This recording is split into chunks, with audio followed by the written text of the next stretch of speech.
Assalamualaikum warahmatullahi wabarakatuh. Nama saya Irma Suryani, NIM 2018-100-603-11092. Di sini saya akan mempresentasikan perangkat pembelajaran yang terdiri dari RPP, LKS, dan instrumen evaluasi. Langsung saja untuk yang pertama saya akan menjelaskan RPP-nya. Nah, ini RPP yang telah kelompok kami susun. RPP ini untuk kelas 9 SMP semester ganjil mata pelajaran matematika, materi pokok fungsi kuadrat pertemuan pertama. Alokasi waktunya 2 kali 40 menit atau 2 jam pelajaran.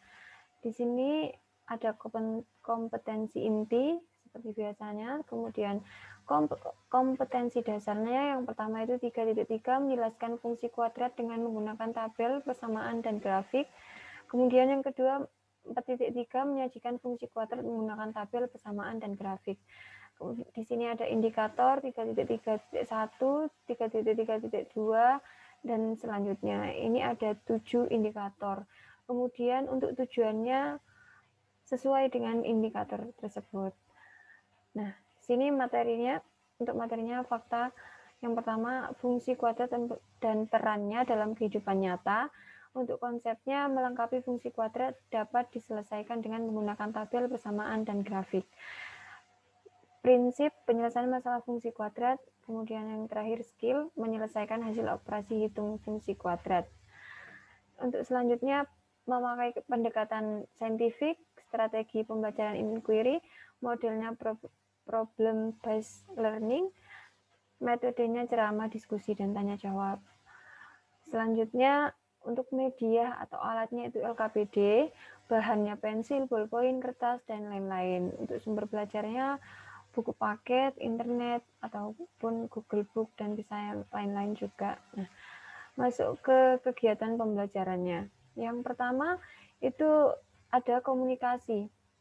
Di sini komunikasi itu seperti guru memeriksa kehadiran, bertanya ada kesulitan, atau pertanyaan-pertanyaan di pertemuan sebelumnya. Kemudian untuk yang kedua, persepsi.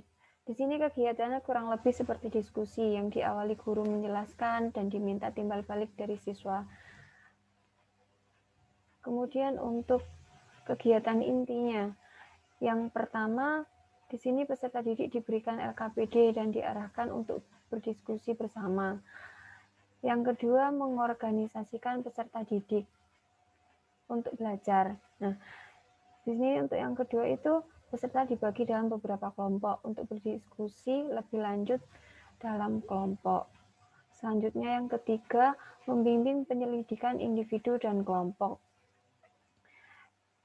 Di sini untuk yang ketiga itu guru membimbing diskusi dalam kelompok. Nah, selanjutnya yang keempat, mengembangkan dan menyajikan hasil karya. Peserta didik menyiapkan laporan hasil diskusi dan menyiapkan presentasi. Kemudian yang kelima, menganalisa dan mengevaluasi proses pemecahan masalah. Di sini tuh yang kelima ini presentasi perwakilan kelompok. Selanjutnya yang keenam, peserta didik diberikan gambaran penerapan ide dari penyelesaian masalah tersebut untuk menemukan rumusan atau ide umum. Yang ketujuh, peserta didik diberikan dorongan agar aktif terlibat dalam diskusi kelompok serta saling bantu untuk menyelesaikan masalah tersebut. Yang ke-8, peserta didik dipantau oleh guru dan diberikan dorongan. Kemudian ke-9, salah satu kelompok diskusi, tidak harus yang terbaik. Kemudian yang ke-10, semua hasil diskusi kelompok dikumpulkan. Yang terakhir, nomor 11, dengan tanya jawab, semua peserta didik dapat menyimpulkan mengenai permasalahan tersebut. Dan yang terakhir, penutup. Untuk penutup, diminta untuk menyimpulkan materi, kemudian diberikan tugas, dan diberikan pesan dan disuruh berdoa. Seperti itu. Untuk selanjutnya saya akan menjelaskan LKS tentang fungsi kuadrat. Yang pertama di sini ada poin identitas yang berisi nama kelompok dan kelas. Selanjutnya ada poin petunjuk, kemudian ada poin tahukah Anda. Di poin tahukah Anda ini berisi sedikit gambaran tentang materi. Kemudian di ayo berpikir ini kelompok disuruh berdiskusi untuk membuat pertanyaan tentang fungsi kuadrat yang belum dipahami. Kemudian untuk poin mari gali pengetahuan, di sini ada sedikit materi dan informasi yang harus dipahami. Kemudian poin yuk berdiskusi ada 5 soal, 2 pilihan ganda dan 3 uraian. Untuk yang terakhir ada poin silahkan presentasikan. Untuk yang terakhir saya akan menjelaskan instrumen evaluasi. Di sini ada 2 soal pilihan ganda yang pernyataannya sama, tetapi soalnya berbeda. Ada nomor 1 dan 2, kemudian ada 2 soal pilihan ganda kompleks, pernyataannya juga sama seperti pilihan ganda yang sudah saya sebutkan tadi. Hanya saja soalnya yang berbeda di sini. Untuk pilihan ganda kompleks nomor 3 dan 4. Kemudian ada 2 soal menjodohkan, nomor 5 dan 6. Ini soalnya tentang grafik. Kemudian ada 2 soal jawaban singkat, yaitu nomor 7 dan nomor 8.